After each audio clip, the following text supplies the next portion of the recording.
Hello, welcome to Old Virginia Homes. Today we'll be visiting the home where our nation's grandmama spent the last 17 years of her long, impressive life. Mary Ball Washington is the mother of the father of our country. She was a formidable female whose reputation has been alternately revered and maligned by biographers since her death in 1789. It was to this house that she downsized as she got older, and it was in this house that she welcomed her son and other notable guests, including the Marquis de Lafayette. But Grandmother Washington's house almost came to certain end in 1890, when it was scheduled to be disassembled for travel to the Chicago World's Fair and then reassembled for display there. Had that happened, it probably never would have made it back home to Virginia. But thanks to another formidable female, this plan was intercepted, and a new plan formed for the house, which included a slow but steady restoration.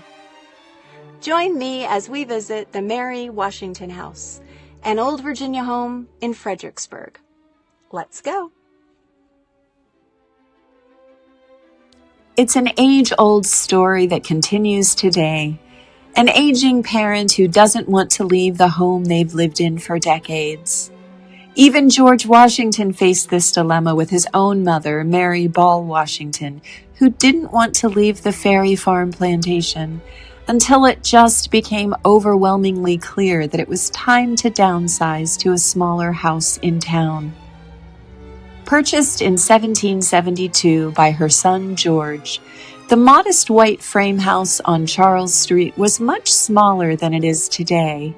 It was actually just this section, which consisted of 2 rooms on the first floor, a bedchamber and a small parlor, and a sleeping loft upstairs. The property was 2 half-acre lots. The back lot was presumably used for stables, slave quarters, and gardens. The original cottage was built sometime around 1761. Following Mary's death in 1789, the cottage was extended north along Charles Street with several additions. I always like to see the evolution of old homes through artists' renderings, old postcards, and old photographs. And in 1933, the nation's first federal preservation program began. The Historic American Buildings Survey established methodologies that are now standard practice in surveying and documenting historic sites. This was a unique partnership between the National Park Service, the Library of Congress, and the American Institute of Architects to record America's architectural heritage. These sketches and photos provide a wealth of information. Mary Ball Washington was born sometime between 1707 and 1709. She was the only child of Colonel Joseph Ball and Mary Johnson Ball.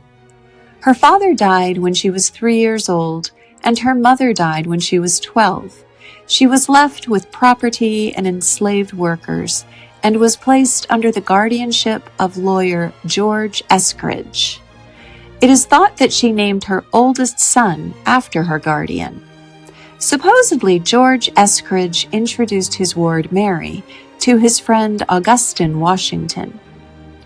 Mary married Augustine when she was 23 and brought at least 1,000 acres of her inherited property to the marriage.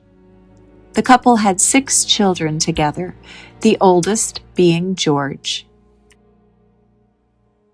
The 1760s portion of Mary's house in Fredericksburg was divided into a bedchamber and small parlor.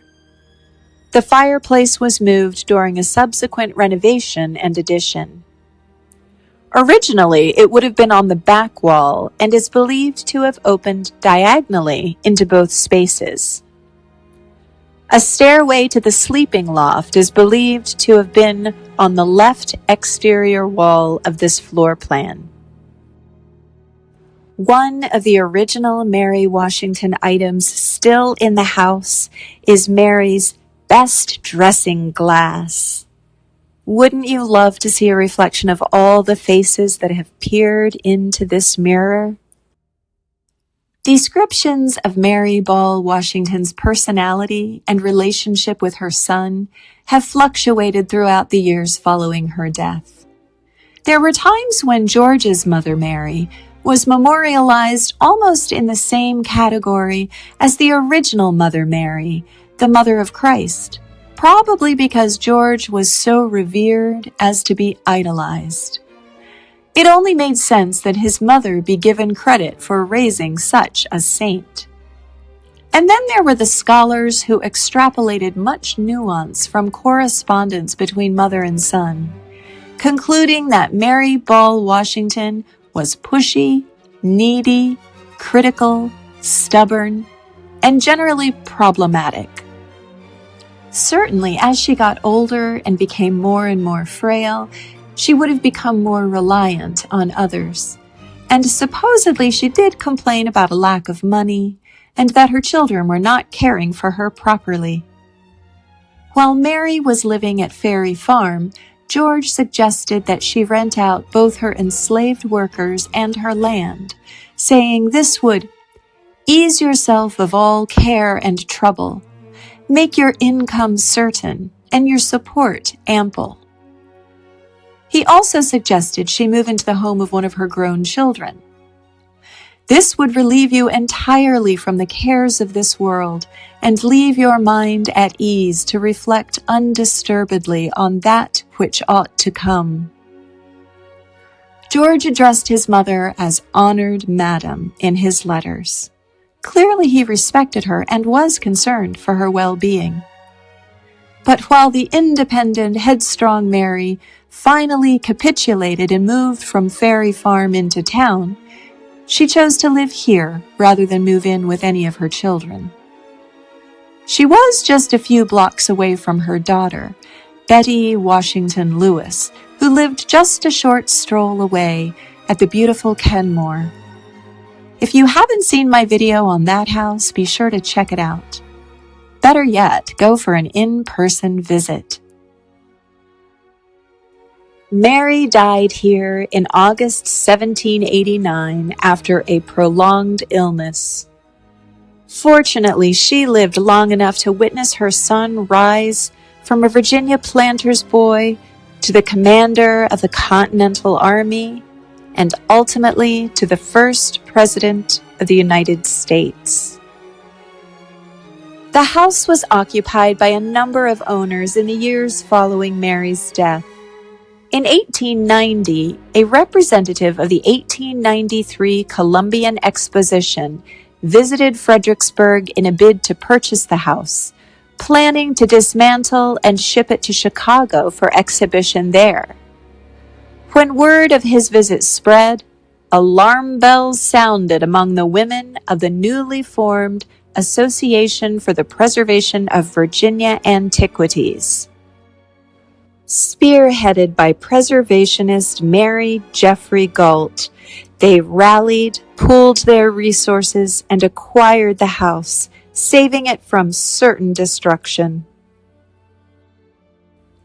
The house underwent restoration and was opened to the public.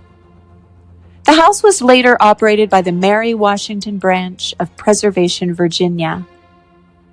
In 2013, Preservation Virginia offered the opportunity for local ownership of its Fredericksburg sites. And in 2013, Washington Heritage Museums assumed oversight of the property. Thank you for visiting the Mary Washington House with me, an old Virginia home.